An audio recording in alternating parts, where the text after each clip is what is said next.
ರಾಜ್ಯಾದ್ಯಂತ ಲಕ್ಷಾಂತರ ಮಹಿಳೆಯರಿಗೆ ಹೊಸ ಬದುಕು ಕಟ್ಟಿಕೊಳ್ಳಲು, ಅವರ ಆರ್ಥಿಕ ಮತ್ತು ಸಾಮಾಜಿಕ ಸ್ಥಾನಮಾನ ಹೆಚ್ಚಿಸಲು ನಮ್ಮ ಕೌಶಲ್ಯಾಭಿವೃದ್ಧಿ ಉದ್ಯಮಶೀಲತೆ ಮತ್ತು ಜೀವನೋಪಾಯ ಇಲಾಖೆಯ ರಾಷ್ಟ್ರೀಯ ಜೀವನೋಪಾಯ ಅಭಿಯಾನದ ಮಹಿಳಾ ಒಕ್ಕೂಟಗಳು ಬುನಾದಿಯಾಗಿವೆ. ಮನೆಯ ಅಡುಗೆ ತಿನಿಸುಗಳ ತಯಾರಿಯಿಂದ ಹಿಡಿದು ಸಣ್ಣ ಕೈಗಾರಿಕೆಯವರೆಗೂ ಮಹಿಳೆಯರಿಗೆ ಅವಶ್ಯಕ ತರಬೇತಿ ಹಾಗೂ ಆರ್ಥಿಕ ನೆರವು ಒದಗಿಸುವ ಮೂಲಕ ಅವರ ಕನಸುಗಳನ್ನು ನನಸಾಗಿಸಿ ಸುಸ್ಥಿರ ಜೀವನ ಒದಗಿಸುವಲ್ಲಿ ಪ್ರಮುಖ ಪಾತ್ರವಹಿಸಿದೆ.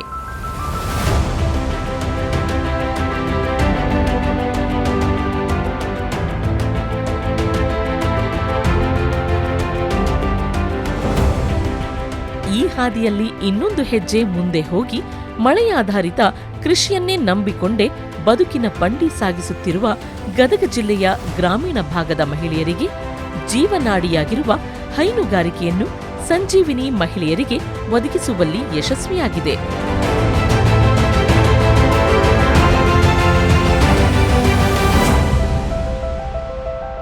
ರಾಷ್ಟ್ರೀಯ ಜೀವನೋಪಾಯ ಅಭಿಯಾನದ ಅಡಿಯಲ್ಲಿ ಕರ್ನಾಟಕದಲ್ಲಿ ನಾವು KSRLPS ಸಂಜೀವಿನಿ ಮೂಲಕ ಸಾಕಷ್ಟು ಕಾರ್ಯಕ್ರಮಗಳನ್ನು ಹಮ್ಮಿಕೊಂಡಿದ್ದೇವೆ. ಸುಮಾರು 3 ಲಕ್ಷಕ್ಕಿಂತ ಹೆಚ್ಚು ಸ್ವಸಹಾಯ ಗುಂಪುಗಳನ್ನು ಮಹಿಳೆಯರೊಂದಿಗೆ ಮಾಡಲಾಗಿರುತ್ತದೆ. ಅದರೊಂದಿಗೆ ಸುಮಾರು 30 ಲಕ್ಷಕ್ಕೂ ಹೆಚ್ಚು ಮಹಿಳೆಯರು ನಮ್ಮಲ್ಲಿ ಸೇರಿಕೊಂಡಿದ್ದಾರೆ. ಕ್ಷೀರ ಸಂಜೀವಿನಿ ಅನ್ನೋಂಥ ಒಂದು ಕಾರ್ಯಕ್ರಮವನ್ನು ಆಯೋಜಿಸಲಾಗಿದೆ.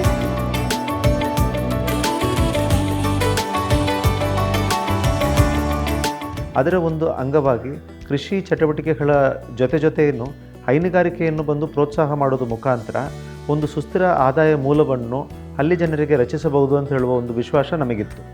ಅದರ ಒಂದು ಭಾಗವಾಗಿ ಹೈನುಗಾರಿಕೆಯನ್ನು ಹೆಚ್ಚಿನ ಪ್ರಮಾಣದಲ್ಲಿ ಪ್ರೋತ್ಸಾಹ ಮಾಡುವುದಕ್ಕೆ ಈಗಾಗಲೇ ಸರ್ಕಾರ ವತಿಯಿಂದ ಸುಮಾರು ಯೋಜನೆಗಳು ಇದ್ದರೂ ಸಹ ಅದು ಆ ಯೋಜನೆಗಳನ್ನು ಒಂದು ಒಗ್ಗೂಡಿಸುವಿಕೆ ಮುಖಾಂತರ ಕನ್ವರ್ಜೆನ್ಸ್ ಮಾಡಿ ಒಂದು ವಿಶೇಷ ಯೋಜನೆಯನ್ನು ರೂಪಿಸುವುದಕ್ಕೆ ಒಂದು ನಿರ್ಧಾರವನ್ನು ಜಿಲ್ಲಾ ಪಂಚಾಯತ್ ವತಿಯಿಂದ ನಾವು ತಗೊಂಡಿದ್ದೀವಿ.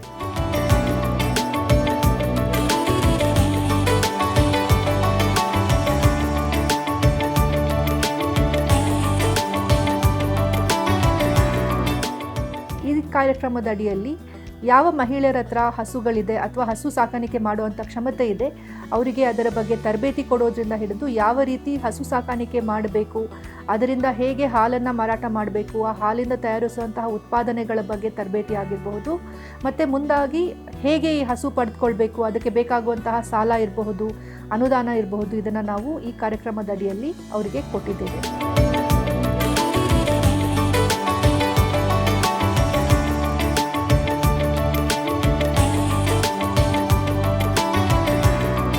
ಗದಗ ಜಿಲ್ಲೆಯಲ್ಲಿ ಕನಿಷ್ಠ 1,000 ಕುಟುಂಬಗಳಿಗೆ ಹೈನುಗಾರಿಕೆಯನ್ನು ಬಂದು ಪರಿಚಯ ಮಾಡಿಸಬೇಕು ಅನ್ನೋ ಉದ್ದೇಶದಿಂದ ಆಗಸ್ಟ್ 2024ರಲ್ಲಿ ಅಮೃತ ಸುರಭಿ ಎಂದೆನ್ನುವ ಈ ಒಂದು ಹೊಸ ಯೋಜನೆಯನ್ನು ಜಿಲ್ಲಾ ಪಂಚಾಯತ್ ಗದಗ ವತಿಯಿಂದ ಪರಿಚಯಿಸಲಾಯಿತು.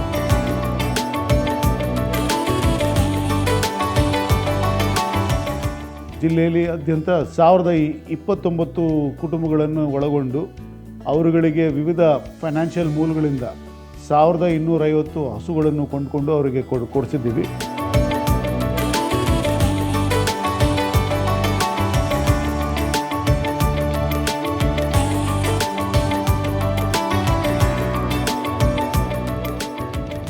ಗದಗ ಜಿಲ್ಲೆಯಲ್ಲಿ ಈ ಒಂದು ಯೋಜನೆಯೆಂದು ಮಾತ್ರನೇನು ಒಂದು ತಿಂಗಳಿಗೆ ಸುಮಾರು 1 ಲಕ್ಷ ಲೀಟರ್ಗಿಂತ ಹೆಚ್ಚಿನ ಒಂದು ಹಾಲು ಉತ್ಪಾದನೆ ಮಾಡಲು ಸಾಧ್ಯವಾಗಿದೆ.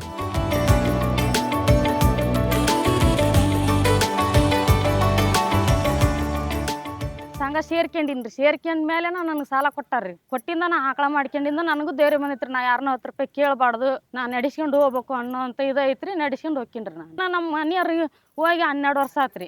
ಆಕಳಿದ್ದನು ಜೀವನ ಮಾಡಕಂತೀವ್ರಿ. ನಮ್ಮ ಮನೆಯವ್ರ ತಂದೆ ತಾಯಿ ಹತ್ರ ಅದೀನ್ರಿ ನಾನು. ನಾವೀಗ ಮೊದಲಾಗಿದ್ದನ ಒಂದು 6 ವರ್ಷ ಆತ್ರಿ ಸರ. ಈಗ 4 ವರ್ಷದಿಂದ ಈ ಸಂಜೀವಿನಿ ಒಕ್ಕೂಟದಾಗಿದ್ದ ಸಾಲ ತೊಗೊಂಡಿವ್ರಿ 50,000 ರೂಪಾಯಿ. ಅಲ್ಲಿಂದ ಮತ್ತೊಂದು 2 ಆಕಳ ತೊಗೊಂಡು ಇಂಪ್ರೂವ್ ಮಾಡಿದ್ದೀವಿ ರೀ ನಾವು. ಮೊದಲಾಗಿಂದನೂ ಈಗ ನಾವು ಮತ್ತೆ ಹೆಚ್ಚಿಗೆ ಆಕಳ ಮಾಡೀವ್ರಿ. ಅದರಿಂದ ಸಗಣಿ ಎಲ್ಲ ತೊಗೊಂಡು ಮತ್ತು ನಮ್ಮ ಹೊಲಕ್ಕೆಲ್ಲ ಚಲೋ ಆಗೈತ್ರಿ. ಮತ್ತು ಹಾಲಿನ ಉತ್ಪನ್ನನೂ ಹೆಚ್ಚಿಗೆ ಆಗೈತಿ. ಇನ್ನೂ ಅದರಿಂದ ಆಕಳ ಹೆಚ್ಚಿಗೆ ಮಾಡಿ ನಾವು ಹಾಲಿನ ಉತ್ಪನ್ನ ಚಲೋ ತೊಗೊಳಕತ್ತೀವಿ ರೀ. ನಾವು ಬೆಳಗ್ಗೆ 25 ಲೀಟ್ರ್ ಸಾಯಂಕಾಲ 25 ಲೀಟ್ರ್ ಸರ್. 30,000ದಿಂದ 35-40,000 ರೂಪಾಯಿ ಬರ್ತೈತೆ ರೀ ಸರ್. ಮುಂಚೆಕ ನೋಡ್ರಿ ಸರ, ನಾವು ಬುತ್ತಿ ಕಟ್ಕೊಂಡು ಮಕ್ಕಳು ಕರ್ಕೊಂಡು ದುಡ್ಯಾಕೆ ಹೋಗ್ಬೇಕಿತ್ತು ರೀ. ಈಗ ನಾವು ದುಡ್ಯಾಕೆ ಹೋಗ್ಯಂತ ನಾವು ಮಕ್ಕಳನ್ನ ಸಾಲಿ ಕಲಿಸಿದ್ರೆ ಮಕ್ಕಳು ತಮ್ಮ ಉದ್ಯೋಗಕ್ಕೆ ಹೋದ್ರಿ. ನಾವು ಏನು ಮಾಡಿಬಿಟ್ವಿ, ಏಟು ಅಂತ ದುಡ್ಕೊಂತ ಹೋಗೋನು, ಯಾವ್ದಾರ ಒಂದು ಸಂಘನ್ಯಾಗ ಸೇರಿ ನಾವು ಏನಾರ ಒಂದು ಉಪಯೋಗ ಮಾಡೋಣ ಅಂತಂದು ಸಂಘನ್ಯಾಗ ಸೇರಿಸ್ಕೊಂಡು ದನ ತಗೊಂಡ್ರಿ ಸರ. ದನ ತಗೊಂಡು ದನ ಮೇಯ್ಸ್ಕೊಂತ ಹಿಂಡ್ಕೊಂತ ಹಾಲು ಹಾಕ್ಕೊಂತ ಹೊಂಟಿರಿ. ನಾವು ಮತ್ತೊಬ್ಬರಿಗೆ ಕೊಡಂಗಾದ್ರಿ ಸರ. ತಿಂಗಳಿಗೆ ಒಂದು 25-30,000 ರೂಪಾಯಿ ನಾಲ್ಕೈತ್ರಿ ಸರ. ಚೆನ್ನಾಗೈತ್ರಿ ಸರ್. ಮುಂಚಾಕ ತಿನ್ನಾಕ ಬಡ್ತಾನ ರೀ ನಮ್ಗೆ. ಅಂಥ ಬಡ್ತಂದ್ರಾಗ ಮಕ್ಕಳು ಸಾಲಿ ಕಲಿಸ್ಕೊಂತ ನಾವು ಇದನ್ನ ತಲೆಯಾಗ ಹೋಗಿಸ್ಕೊಂಡ್ರಿ ಸರ್. ನಾವು ಒಂದು ಏನಾರ ಉದ್ಯೋಗ ಮಾಡ್ಬೇಕು, ಬರೀ ದುಡ್ಕೊಂತ ಹೊಂಟ್ರೆ ನಾವು ಯಾವಾಗ 4 ಮಂದಿಯಾಗ ಬರ್ಬೇಕು ಅಂದ್ರಿ ಸರ. ನಾವು ಸಂಘನ್ಯಾಗ ಸೇರ್ಕೊಂಡು ಈ ಉದ್ಯೋಗ ಮಾಡೇರಿ ನೋಡ್ರಿ.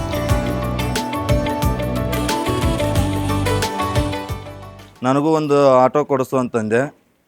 ಹೈನುಗಾರಿಕೆಲಿಂದನ ಒಂದು ಆಟೋ ತೊಗೊಂಡು ನಾನು ದುಡಿತಿದ್ದೇನೆ, ನಮ್ಮ ಅಮ್ಮನೂ ದುಡಿತಿದ್ರು, ನಮ್ಮ ಅಪ್ಪನೂ ದುಡಿತಿದ್ರು. ಇವಾಗ ನಾವು ಸ್ವಸಹಾಯ ಸಂಘದಲ್ಲಿದ್ದ ಅಂದ್ರೆ ಉತ್ಪನ್ನ ಆಗಲಿದ್ದ ಈಗ ನಮ್ಮ ಅಪ್ಪ ಅಮ್ಮನ ಕೂಡ ಬಿಡಿಸ್ಬೋದು, ದುಡಿಯೋದು ಅನ್ನೋಷ್ಟು ಅನುಕೂಲ ಆಗೈತೆ ಅದರಲ್ಲಿದ್ದ. ಮತ್ತು ಹೊಳ್ಳಿ ಆಟೋ ಕೂಡ ಬದಲಿ ಎಲ್ಲಿ ಫೈನಾನ್ಸ್ನಲ್ಲಿ ಲೋನ್ ಇಲ್ಲ, ಅವರು ಕೊಟ್ಟಿದ್ದ ದುಡ್ಡಿಂದ ನಮ್ಮ ಹೈನುಗಾರಿಕೆಲಿದ್ದಾನ ತೊಗೊಂಡಿತ್ತು. ಅಮೃತ ಸುರಭಿ ಯೋಜನೆಯಿಂದ ನಮಗೆ ಸಾಕಷ್ಟು ಹೆಲ್ಪ್ ಆಗಿದೆ, ಸಹಾಯ ಆಗಿದೆ. ಎಲ್ಲರಿಗೆ ಹಸುವನ್ನು ತಗೊಂಡು ಮತ್ತು ಹೈನುಗಾರಿಕೆಯನ್ನು ಜಾಸ್ತಿ ಮಾಡ್ತಾ ಇದ್ದೀವಿ. ಹಂಗಾಗಿ ನಮ್ಗೆ ಹೆಲ್ಪ್ ಆಗಿದೆ ಸರ್. ಯಾವ ಥರ ಅಂದ್ರೆ ಮೊದಲೆಲ್ಲ ಮನೆ ಬಿಟ್ಟು ಹೊರಗೆ ಬರ್ತಿದ್ದಿಲ್ಲ. ಈಗ ತಾವ ಹೋಗ್ತಾರೆ. ಆ್ಯಕ್ಚುಲಿ ಒಂದಿಷ್ಟು ಮಂದಿ ಬ್ಯಾಂಕ್ ಪಾಸ್ಬುಕ್ಕನೇ ಇದ್ದಿದ್ದಿಲ್ಲ. ಈಗೆಲ್ಲ ತಾವು ಹೋಗ್ತಾರೆ, ಬ್ಯಾಂಕಿಗೆ ಹೋಗ್ತಾರೆ, ಪಾಸ್ಬುಕ್ಕ ಮಾಡ್ತಾರೆ, ತಾವ ರೊಕ್ಕ ತೆಗಿಯೋದು ಇಡೋದು ಎಲ್ಲ ಮಾಡ್ತಾರೆ. ಹಾಗಾಗಿ ಎಲ್ಲರಿಗೂ ಧೈರ್ಯ ಬಂದಿದೆ. ಸಹಕಾರ ಸಂಘದ ಮಹಿಳೆಯರಿಗೆ ತುಂಬ ಉಪಯೋಗ ಇದೆ. ಯಾಕಂದ್ರೆ ಅದರಿಂದ ಸಾಲ ತೊಗೊಂಡು ಆಕಳ ತೊಗೊಂಡು ನಮ್ಮ KMFಗೆ ಹಾಲು ಹಾಕ್ತಾರೆ. ಹಾಲು ಹಾಕಿ ಅದರಿಂದ ಮಹಿಳೆಯರು ಭಾಳ ಪ್ರಗತಿ ಹೊಂದ್ಯಾರ. ಅವರು ಬಡ್ಡಿ ರಹಿತ ಸಾಲನೂ ಕೊಡ್ತೀವಿ ನಾ ಆಕಳ ತೊಗೊಳೋಕ್ಕೆ. ಇವು ಒಂದು ಆಕಳಿಗೆ 25,000 ರೂಪಾಯಿ ಕೊಡ್ತೀವಿ. ಮತ್ತು ಅವ್ರು ಹೆಚ್ಚಿಂದ ಹಾಕಿ ಅವರು ತೊಗೊಂಡು ಅದರಿಂದನೇ ಭಾಳ ಅನುಕೂಲ ಆಗೈತಿ.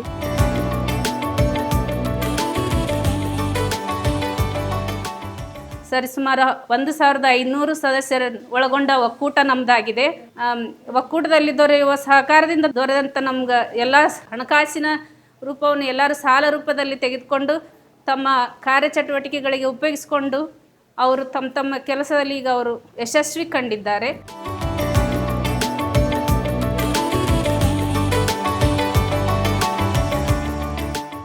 ಅಮೃತ ಸುರಭಿ ಯೋಜನೆ, ಕ್ಷೀರ ಸಂಜೀವಿನಿ ಯೋಜನೆ ಮತ್ತು ಸಂಜೀವಿನಿ ಒಕ್ಕೂಟದಿಂದ ಒಟ್ಟು 56 ಲಕ್ಷ ರೂಪಾಯಿಗಳನ್ನು ಹೈನುಗಾರಿಕೆಗಾಗಿ ಒದಗಿಸಿದ್ದು, ಅದರಿಂದ ಸಾಕಷ್ಟು ಜನ ಹೈನುಗಾರಿಕೆಯಲ್ಲಿ ತೊಡಗಿಸಿಕೊಂಡಿದ್ದು ಉತ್ತಮ ಆರ್ಥಿಕ ಪ್ರಗತಿಯನ್ನು ಸಾಧಿಸಿದ್ದಾರೆ ಎಂದು ಈ ಮೂಲಕ ಅಮೃತ ಸುರಭಿಗೆ ಹಾಗೂ ಕರ್ನಾಟಕ ಸರ್ಕಾರಕ್ಕೆ ನಾವು ಧನ್ಯವಾದಗಳನ್ನ ತಿಳಿಸುತ್ತೇವೆ. ಸಂಜೀವನಿ ಯೋಜನೆಯಿಂದ ನಮ್ಗೆ ಎಲ್ಲ ಒಳ್ಳೆಯದಾಗೈತ್ರಿ. ಧನ್ಯವಾದಗಳು. ಅಮೃತ ಸುರಭಿಲಿದ್ದ ನಾವು ಇನ್ನೂ ಸಾಲ ತೊಗೊತೀವಿ. ತೊಗೊಂಡು ಇನ್ನೂ ಹೆಚ್ಚಿನ ಆಕಳ ಮಾಡಿ ನಾವು ಒಳ್ಳೆ ಮಟ್ಟಕ್ಕೆ ಬೆಳಿಬೇಕಂತ ಆಸೆ ಪಡ್ತೀವಿ ರೀ. ಅಮೃತ ಸುರಭಿ ಯೋಜನೆಯಿಂದ ಮಹಿಳೆಯರಿಗೆಲ್ಲ ಇದೊಂದು ದೊಡ್ಡ ಶಕ್ತಿ ಅಂತಲೇ ಹೇಳ್ಬೋದು. ಅಮೃತ ಸುರಭಿ ಯೋಜನೆಯಿಂದ ನಮಗೆಲ್ಲರಿಗೂ ಒಳ್ಳೆಯದಾಗಿದೆ. ಹಾಗೆ ಮುಂದೆ ಬೆಳೀತಾ ಇರಲಿ. ಧನ್ಯವಾದ. ಸಂಜೀವಿನಿ ಒಕ್ಕೂಟದಿಂದ ಅಮೃತ ಸುರಭಿ ಯೋಜನೆ ತಂದುಕೊಟ್ಟಂಥ ಘನ ಸರ್ಕಾರಕ್ಕೆ ಎಲ್ಲ ಮಹಿಳೆಯರ ಪರವಾಗಿ ಧನ್ಯವಾದಗಳು. ಈ ಅಮೃತ ಸುರಭಿ ಯೋಜನೆಯು ಬಡ ರೈತರಿಗೆ ಗ್ರಾಮೀಣ ಭಾಗದಲ್ಲಿ ಆದಾಯವನ್ನು ಹೆಚ್ಚಿಸುವುದು ಅಲ್ಲದೆ ಅವರಿಗೆ ಆರ್ಥಿಕ ಸ್ವಾವಲಂಬನೆಯನ್ನು ಸಹ ಕ್ರಿಯೇಟ್ ಮಾಡಿದೆ. ಇದು ಒಂದು ರಿಮಾರ್ಕಬಲ್ ಅಚೀವ್ಮೆಂಟ್ ಇನ್ ದ ಜಿಲ್ಲೆ. ಇದು ಎಲ್ಲ ಕಡೆಗೂ ರಿಪ್ಲಿಕೇಟ್ ಮಾಡೋದಕ್ಕೆ ಸಾಧ್ಯ ಇರುವಂಥ ಒಂದು ಯೋಜನೆ. ಇದು ಎಲ್ರಿಗೂ ತಲುಪಲಿ ಅಂತ ಆಶಿಸ್ತೀನಿ.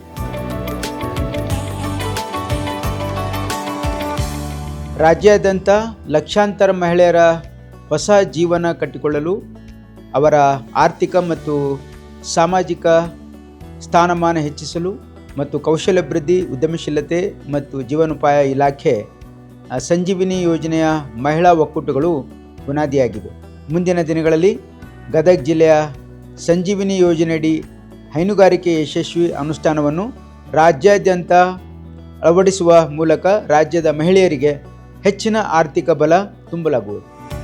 ಗದಗ ಜಿಲ್ಲೆಯಲ್ಲಿ ಬಡತನದಲ್ಲಿ ಸಂಕಷ್ಟದಲ್ಲಿ ಸಿಲುಕಿಕೊಂಡಿದ್ದ ಸಾವಿರಾರು ಕುಟುಂಬಗಳಿಗೆ ಕಾಮಧೇನುವಾಗಿದೆ.